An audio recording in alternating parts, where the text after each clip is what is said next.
Hello viewers, આજે ફરીથી આપણે બીજી બે ગ્રંથિ વિશે માહિતી મેળવીએ. એમાંની એક ગ્રંથિ છે થાઇમસ ગ્રંથિ. Subscribe to my channel થાઇમસ and also press this bell icon. આ ગ્રંથિ છે એ છાતીમાં આવેલી હોય, છાતીના ભાગમાં આવેલી હોય અને એ હૃદય અને જે મહાધમનીની પૃષ્ઠ બાજુએ, હૃદય અને મહાધમનીની પૃષ્ઠ બાજુએ આવેલી સ્પેસ, હૃદય અને મહાધમની ની પૃષ્ઠ બાજુએ જે જગ્યા આવેલી હોય એ જગ્યાને કહેવાય મીડિયાસ્ટિનલ સ્પેસ. મીડિયાસ્ટિનલ સ્પેસ એટલે કે જગ્યા, ખાંચ, એમાં આવેલી હોય થાઇમસ ગ્રંથિ. થાઇમસ ગ્રંથિના થાઇમસ ગ્રંથિનો ઉદ્ભવ અંતઃગર્ભ સ્તરીય છે. આની ઉત્પત્તિ કેમાંથી થાય? અંતઃગર્ભ સ્તર ઉત્પન્ન થાય છે થાઇમસ ગ્રંથિ. અને થાઇમસ ગ્રંથિના અંતઃસ્ત્રાવો પણ પ્રોટીન એટલે કે પેપ્ટાઇડ પ્રકારના છે, પ્રોટીન પ્રકારના અંતઃસ્ત્રાવ. થાઇમસ ગ્રંથિનો મુખ્ય અંતઃસ્ત્રાવ અથવા તો જે મુખ્ય અંતઃસ્ત્રાવ છે ને કહેવાય થાઇમોસિન. થાઇમસ ગ્રંથિનો મુખ્ય અંતઃસ્ત્રાવ એટલે કે થાઇમોસિન. થાઇમોસિન નામનો અંતઃસ્ત્રાવ એમાંથી મુક્ત થાય છે. અને આ થાઇમોસિન શું કરશે? થાઇમોસિનનું કાર્ય આપણે બીજા ચેપ્ટરમાં પણ આવશે, 12th ની અંદર પણ ઉપયોગમાં આવશે કે થાઇમોસિનનું કાર્ય, કે થાઇમોસિન શું કરે તો કે શ્વેતકણ, શ્વેતકણનો એક પ્રકાર છે લસિકા કણ. લસિકા કણ, શ્વેતકણનો એક પ્રકાર શું છે? લસિકા કણ. આ જે લસિકા કણ છે એમાંના કેટલાક લસિકા કણ છે એ થાઇમસ ગ્રંથિમાં જાય, થાઇમસ ગ્રંથિમાં જાય. અને થાઇમસ ગ્રંથિનો સ્ત્રાવ કયો છે? થાઇમોસિન. એ થાઇમોસિનથી લસિકા કણનું વિભેદન પ્રેરે એટલે એમાંથી થાઇમસ ઉપરથી ટી એટલે કે ટી કોષ બનાવે. અને જેનું વિભેદન નથી થતું એવા લસિકા કણ છે. હવે જો શ્વેતકણની ઉત્પત્તિ કેમાંથી થાય? બોન મેરોમાંથી. લસિકા કણની ઉત્પત્તિ શેમાંથી થાય? બોન મેરો, અસ્થિ મજ્જામાંથી. એટલે એને બી કોષ કહેવાય.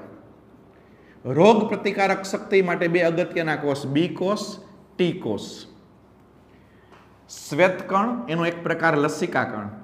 જે લસિકા કણ છે એ બોન મેરોમાંથી ઉત્પન્ન થાય. બોન મેરો એટલે અસ્થિ મજ્જા, અને એનું વિભેદન નથી થતું એટલે બી કોષ, બોન મેરોમાંથી બી કોષ. પરંતુ આ લસિકા કણ જો થાઇમસ ગ્રંથિમાં જાય અને થાઇમોસિન દ્વારા એ વિભેદન પામે. વિભેદન એટલે કાર્યને અનુલક્ષીને ફેરફાર. માની લો કોઈ લશ્કરમાં ભરતી થાય પછી એને ટ્રેનિંગ આપે, ટ્રેનિંગ આપ્યા પછી ટ્રેનિંગ પૂર્ણ કર્યા પછી સોલ્જર બને. એમ અહીંયા થાઇમસ ગ્રંથિમાં થાઇમોસિન દ્વારા ટ્રેનિંગ લે અને પછી શું બનાવે? ટી કોષ. અને ટી કોષ છે એ શરીરની અંદર CMI માટે જવાબદાર. What is CMI? તો કે સેલ મેડિએટેડ ઇમ્યુનિટી એટલે કોષીય પ્રતિકારકતા. કોષીય પ્રતિકારકતા. શરીરની અંદર રોગ સામે લડવાની જે શક્તિ હોય એને પ્રતિકારકતા કહેવાય.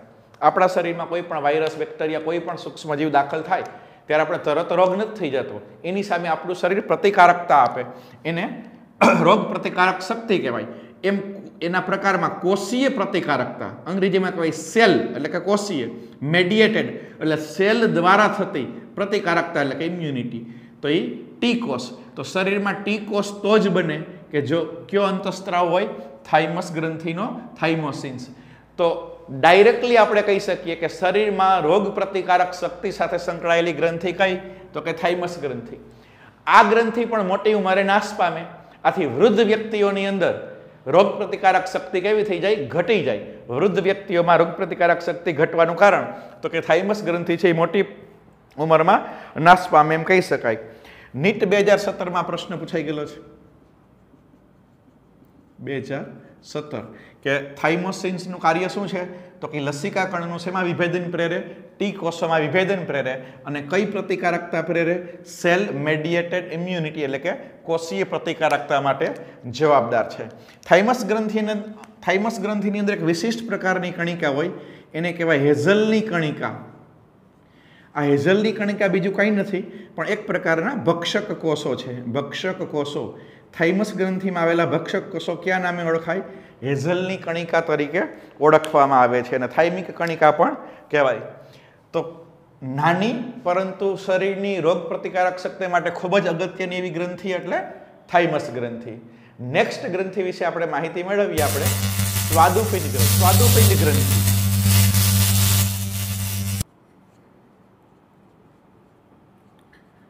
મિત્રો, સ્વાદુપિંડ ગ્રંથિ છે ડબલ રોલમાં છે. એને બહિર્સ્ત્રાવી ગ્રંથિ પણ કહેવાય, અંતઃસ્ત્રાવી ગ્રંથિ પણ કહેવાય. શું કામ? સ્વાદુપિંડને બહિર્સ્ત્રાવી ગ્રંથિ કહેવાય. કારણ તો કે એમાંથી સ્વાદુ રસ ઉત્પન્ન થાય.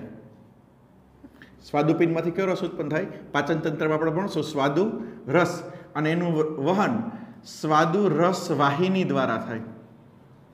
અને એ ક્યાં થાય? પાચન માર્ગમાં ઠાલવે. સ્વાદુ રસ છે ક્યાં જાય? પાચન માર્ગમાં, જ્યાં ખોરાકનું પાચન કરે. સ્વાદુપિંડ એમાંથી ઉત્પન્ન થતો સ્વાદુ રસ એ સ્વાદુ રસ વાહિનીમાં થઈને પાચન માર્ગમાં મુક્ત થઈ ગયા, ખોરાકનું પાચન પ્રેરે. આથી સ્વાદુપિંડમાંથી સ્વાદુ રસ બહાર જાય અને પાચન માર્ગમાં જઈને કાર્ય કરે. આથી એને બહિર્સ્ત્રાવી ગ્રંથિ કહેવાય. સ્વાદુપિંડને અંતઃસ્ત્રાવી ગ્રંથિ કહેવાય. શું કામે? તો કે સ્વાદુપિંડ છે એમાંથી અંતઃસ્ત્રાવો મુક્ત થાય છે. આપણે જોશું ક્યાં ક્યાં અંતઃસ્ત્રાવો. આ અંતઃસ્ત્રાવો રુધિરની અંદર દાખલ થાય અને પછી એનું કાર્ય કરે, જે કંઈ કાર્ય હોય. તો અંતઃસ્ત્રાવો મુક્ત થવાને કારણે એને અંતઃસ્ત્રાવી ગ્રંથિ પણ કહેવાય. આમ સ્વાદુપિંડને અંતઃસ્ત્રાવી અને બહિર્સ્ત્રાવી બે ગ્રંથિ કહેવાય. બીજું, અંતઃસ્ત્રાવોના વહન માટે કોઈ નલિકા નથી, એનું વહન રુધિર દ્વારા થાય. આથી અંતઃસ્ત્રાવી ગ્રંથિને નલિકા વિહીન ગ્રંથિ કહેવાય. એ તો આપણે અગાઉ જ જોઈ ગયા હતા. તમામ અંતઃસ્ત્રાવી ગ્રંથિને નલિકા વિહીન ગ્રંથિ તરીકે ઓળખવામાં આવે. કારણ તો કે અંતઃસ્ત્રાવના વહન માટે કઈ નલિકા હોતી નથી, રુધિર દ્વારા વહન પામે. પરંતુ સ્વાદુપિંડમાંથી ઉત્પન્ન થતો સ્વાદુરસ એ સ્વાદુરસ વાહિની દ્વારા વહન પામે. એટલે કે એમાં નળી છે, એના વહન માટેની સ્વાદુરસ વાહિની છે. આથી એને નલિકામય ગ્રંથિ કહેવાય. નલિકામય ગ્રંથિ. જો પાચન તંત્રની દ્રષ્ટિએ નલિકામય ગ્રંથિ છે, અંતઃસ્ત્રાવી તંત્રની દ્રષ્ટિએ નલિકા વિહીન ગ્રંથિ છે. એટલે ડબલ રોલમાં છે. બહિર્સ્ત્રાવી, અંતઃસ્ત્રાવી અથવા નલિકા વિહીન અને નલિકામય બે ગ્રંથિ તરીકે સ્વાદુપિંડને ઓળખવામાં આવે છે. આપણે આ ચેપ્ટરની અંદર અંતઃસ્ત્રાવી કાર્ય જોવાનું છે, સ્વાદુપિંડનું અંતઃસ્ત્રાવી કાર્ય. તો સ્વાદુપિંડની રચનાની અંદર વિશિષ્ટ પ્રકારના કોષ આવેલા હોય, એને કહેવાય લેંગરહાન્સના કોષ. લેંગરહાન્સના કોષપુંજ, કોષનો સમૂહ. સ્વાદુપિંડ ખંડિકાની અંદર લેંગરહાન્સના કોષ આવેલા હોય. આ જે લેંગરહાન્સના કોષપુંજ છે, 1 થી 2 મિલિયન એટલે 10 થી 20 લાખ જેટલા લેંગરહાન્સના કોષ આવેલા હોય. અને જે સ્વાદુપિંડનો 1 થી 2% જેટલો ભાગ રોકે છે. આ લેંગરહાન્સના કોષપુંજ છે એમાંથી મુખ્યત્વે 2 પ્રકારના કોષો જોવા મળે. આલ્ફા કોષો અને બીટા કોષો. આ મુખ્ય 2 પ્રકારના કોષો છે. અન્ય કોષો પણ હશે. આલ્ફા કોષો અને બીટા કોષો. આલ્ફા કોષો છે એ ગ્લુકેગોન નામનો અંતઃસ્ત્રાવ મુક્ત કરે અને બીટા કોષો છે એ ઇન્સ્યુલિન નામનો અંતઃસ્ત્રાવ મુક્ત કરે. તો ઇન્સ્યુલિનની ઉત્પત્તિ ક્યાંથી થઈ? તો કે સ્વાદુપિંડમાં આવેલા લેંગરહાન્સના બીટા કોષોમાંથી. ગ્લુકેગોનની ઉત્પત્તિ ક્યાંથી થઈ? સ્વાદુપિંડના લેંગરહાન્સના આલ્ફા કોષોમાંથી ગ્લુકેગોન નામના અંતઃસ્ત્રાવ ઉત્પન્ન થાય. આ બંને અંતઃસ્ત્રાવો એ પણ એકબીજાથી વિરુદ્ધ કાર્ય કરે, એટલે એને કહેવાય એન્ટાગોનિસ્ટ. એન્ટાગોનિસ્ટ એટલે એકબીજાથી કેવું કાર્ય કરે? વિરુદ્ધ. આ બંને અંતઃસ્ત્રાવો છે એ પેપ્ટાઇડ અંતઃસ્ત્રાવો છે. પેપ્ટાઇડ અંતઃસ્ત્રાવો એટલે પ્રકારની દ્રષ્ટિએ કેવા છે? એ પ્રોટીનના બનેલા છે. ગ્લુકેગોનનું કાર્ય, ગ્લુકેગોન શું કરશે? તો રુધિરની અંદર ગ્લુકોઝનું પ્રમાણ વધારે, ગ્લુકોઝનું પ્રમાણ વધારવાનું કાર્ય કરે. રુધિરમાં ગ્લુકોઝનું પ્રમાણ વધારે રુધિરમાં. અને ઇન્સ્યુલિન છે એ રુધિરમાં ગ્લુકોઝનું પ્રમાણ ઘટાડશે.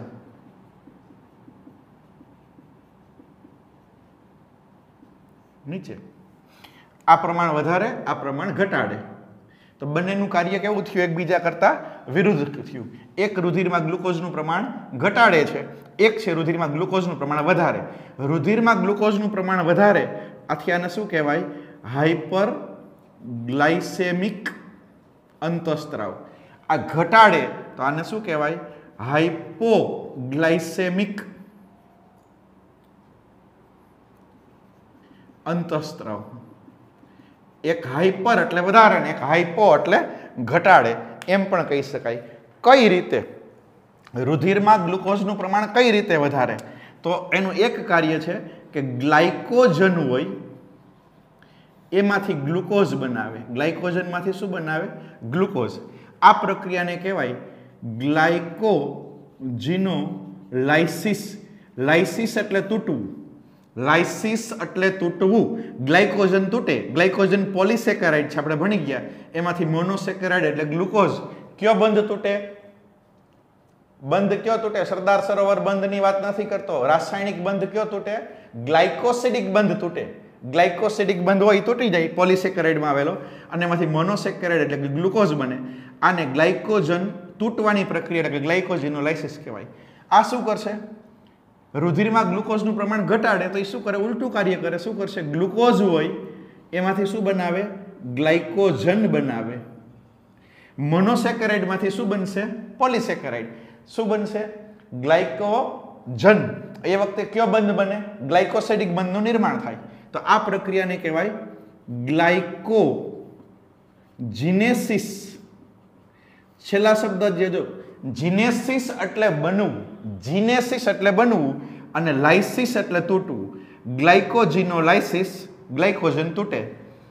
ગ્લાયકોજીનેસિસ એટલે ગ્લાયકોજન બને. એક ગ્લુકોઝમાંથી ગ્લાયકોજન બનાવે એટલે ગ્લુકોઝ ઘટી જાય, અને ગ્લાયકોજનમાંથી ગ્લુકોઝ બનાવે એટલે ગ્લુકોઝ વધી જાય. આ પ્રક્રિયા થાય ક્યાં મુખ્યત્વે? તો કે યકૃતમાં થાય. આ પ્રક્રિયા ક્યાં થાય? યકૃતમાં. તો મતલબ કે ગ્લુકેગોન અને ઇન્સ્યુલિન ઉત્પન્ન સ્વાદુપિંડમાંથી થાય. સ્વાદુપિંડના લેંગેરાન્સના કોષપુંજના આલ્ફા કે બીટા કોષોમાંથી રુધિરમાં મુક્ત થાય. રુધિરમાંથી ફરતા ફરતા ફરતા યકૃતમાં જાય, અને યકૃતમાં જઈ અને આ પોતાનું કાર્ય કરે. યકૃતમાં જઈ અને પોતાનું કાર્ય કરે એમ કહી શકાય. ગ્લુકેગોનનું એક બીજું કાર્ય છે લિપોલિસિસ પ્રેરે. લિપોલિસિસ. ફરીથી અહીંયા લિસિસ આવ્યું એટલે તૂટવું. લિપિડને તોડે. લિપિડ તૂટે તો લિપિડમાંથી નહીં પછી કાર્બોદિત બને, ચરબીનું વિઘટન કરે એટલે એમાંથી ગ્લુકોઝ બને. એટલે આમ ગ્લુકોઝનું પ્રમાણ વધારે. લિસિસ એટલે તૂટવું. આ ગ્લુકોઝને ઘટાડવાનું કાર્ય કરે એટલે શું કરશે? લાઇપોજીનેસિસ. જીનેસિસ એટલે બનવાનું કાર્ય. આ ટોટલી ઓપોઝિટ છે. આનાથી આ ઓપોઝિટ. લાઇપો એટલે લિપિડ, જીનેસિસ એટલે બનવું. લિપિડના નિર્માણની પ્રક્રિયા ઉત્તેજે. બીટા કોષો છે લીપિડના નિર્માણની પ્રક્રિયા ઉત્તેજે. આમ આ બંનેની સંતુલિત સ્થિતિ છે એ રુધિરમાં ગ્લુકોઝનું પ્રમાણ જાળવી રાખે, ન વધવા દે ન ઘટવા દે. માની લ્યો કે આની ખામી આવી ગઈ ઇન્સ્યુલિનની, તો શું થશે? એનું કાર્ય અટકી જાય. એનું કાર્ય અટકે. એનું કાર્ય શું છે કે રુધિરમાં ગ્લુકોઝનું પ્રમાણ ઘટાડવાનું. ઘટે નહીં તો રુધિરમાં ગ્લુકોઝનું પ્રમાણ વધી જાય, અને રુધિરમાં ગ્લુકોઝનું પ્રમાણ વધે એ રોગને આપણે કહેવાય ડાયાબિટીસ મેલિટસ. હવે બે પ્રકારના ડાયાબિટીસ આપણે શીખ્યા છે, એટલે આખું નામ બોલવાનું, ખાલી ડાયાબિટીસ ક્યારેય નહીં બોલવાનું. પિચ્યુટરી ગ્રંથિમાં આવ્યું હતું એડીએચ, એન્ટી ડાયુરેટિક હોર્મોન. એમાં હતું ડાયાબિટીસ ઇન્સિપિડિસ. એ રોગ અલગ હતો, એ પાણી સાથે સંબંધિત. શરીરમાં પાણીનું પ્રમાણ વધે ઘટે. અહીંયા જે છે એ ગ્લુકોઝ, રુધિરમાં ગ્લુકોઝનું પ્રમાણ વધી જાય એ રોગને કહેવાય ડાયાબિટીસ મેલિટસ. આથી આને ડાયાબિટોજેનિક અંતઃસ્ત્રાવ પણ કહી શકાય, એમ કેવું હોય તો કહી શકાય. ડાયાબિટીસ મેલિટસ છે. કેટલું રુધિરમાં ગ્લુકોઝનું પ્રમાણ કેટલું હોય? તો કે 90 થી 110. 90 થી 110 મિલીગ્રામ પ્રતિ 100 ml રુધિર હોય એમાં આટલું ગ્લુકોઝ હોવું જોઈએ. હવે ખબર, કોઈ ડાયાબિટીસ હોય કોઈને તો એવું બોલતા હોય કે મારે 400 ડાયાબિટીસ આવ્યું, 400 ડાયાબિટીસ, મારે 300 ડાયાબિટીસ આવ્યું, મારે 250 ડાયાબિટીસ આવ્યું. એટલે શું? તો એ બોલતા હોય ને 250 એટલે કે એના 100 ml રુધિરમાં 250 મિલીગ્રામ ગ્લુકોઝ છે. હોવું જોઈએ કેટલું? વધુમાં વધુ 110. 110 થી વધી જાય એટલે એને ડાયાબિટીસ કહેવાય. તો કોઈને 200, કોઈને 300 પહોંચી જાય ગ્લુકોઝનું પ્રમાણ, તો એ ડાયાબિટીસની પરિસ્થિતિ છે એમ કહી શકાય. તો આપણે સ્વાદુપિંડ ગ્રંથિના બે અગત્યના કોષો, જે લેંગરાન્સના કોષપુંજમાંથી આલ્ફા કોષ અને બીટા કોષ, અને ગ્લુકેગોન અને ઇન્સ્યુલિન. લેંગરાન્સના કોષપુંજમાં એક હજી પણ એક કોષ આવેલો હોય, એને કહેવાય ડેલ્ટા કોષ. એનું નામ શું છે? ડેલ્ટા કોષ. અને એમાંથી સોમેટોસ્ટેટિન નામનો અંતઃસ્ત્રાવ મુક્ત થાય. ડેલ્ટા કોષોમાંથી કયો અંતઃસ્ત્રાવ મુક્ત થાય? સોમેટોસ્ટેટિન. અને એનું કાર્ય તો કે GH આનો કંટ્રોલ કરે, ઇન્સ્યુલિનનો કંટ્રોલ કરે અને ગ્લુકેગોન એનો આ ત્રણેયનું નિયંત્રણ કરે. પિટ્યુટરી ગ્રંથિના ગ્રોથ હોર્મોનનું ઉપરાંત સ્વાદુપિંડમાંથી ઇન્સ્યુલિન અને ગ્લુકેગોન છે એનું નિયંત્રણ છે એ ડેલ્ટા કોષોમાંથી ઉત્પન્ન થતો સોમેટોસ્ટેટિન નામનો અંતઃસ્ત્રાવ. સોમેટોસ્ટેટિન અંતઃસ્ત્રાવ છે એ શરીરના અન્ય ભાગોમાં પણ ઉત્પન્ન થાય, માત્ર એવું જ નથી કે સ્વાદુપિંડમાંથી ઉત્પન્ન થાય, આ શરીરના અન્ય અંતઃસ્ત્રાવી કોષો દ્વારા પણ ઉત્પન્ન થાય છે એમ કહી શકાય. સ્વાદુપિંડ ગ્રંથિના જે અંતઃસ્ત્રાવો છે ઇન્સ્યુલિન, ગ્લુકેગોન, એને રિલેટેડ કેટલીક ટર્મિનોલોજી આપવામાં આવી છે. Glucose urea. ગ્લુકોઝ યુરિયા એટલે શું? તો કે જ્યારે રુધિરમાં ગ્લુકોઝનું પ્રમાણ વધી જાય. રુધિરમાં ગ્લુકોઝનું પ્રમાણ ક્યારે વધે?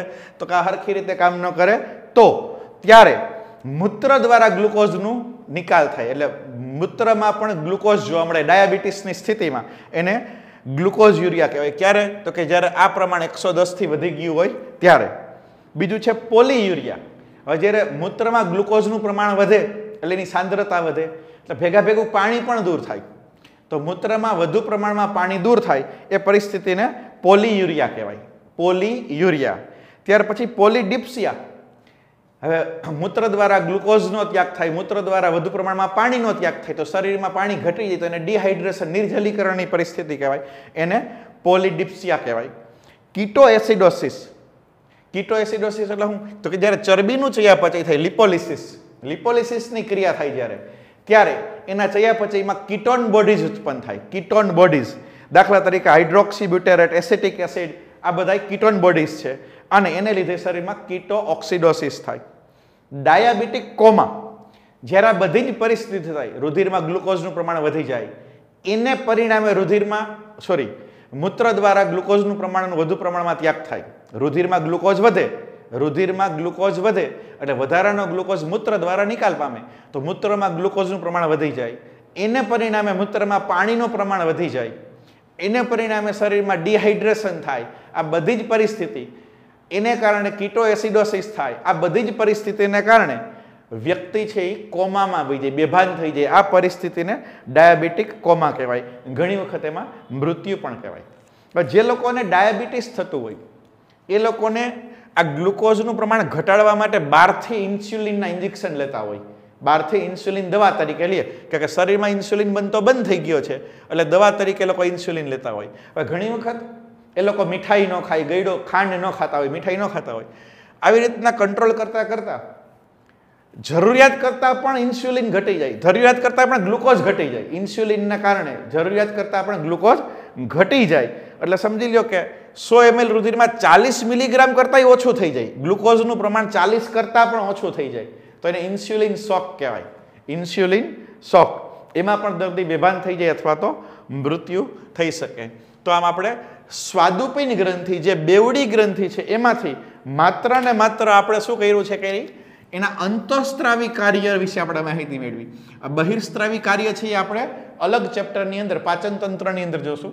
એનું જે બહિર્સ્ત્રાવી કાર્ય છે એ પાચન માર્ગનું છે, પાચન તંત્રની અંદર આવશે. અત્યારે આ કાર્ય વિશે આપણે માહિતી નથી મેળવી, માત્ર અંતઃસ્ત્રાવી કાર્ય વિશે માહિતી મેળવેલી છે. આમ આપણે થાઇમસ ગ્રંથિ અને સ્વાદુપિંડ ગ્રંથિ વિશે માહિતી મેળવી. Have a nice day.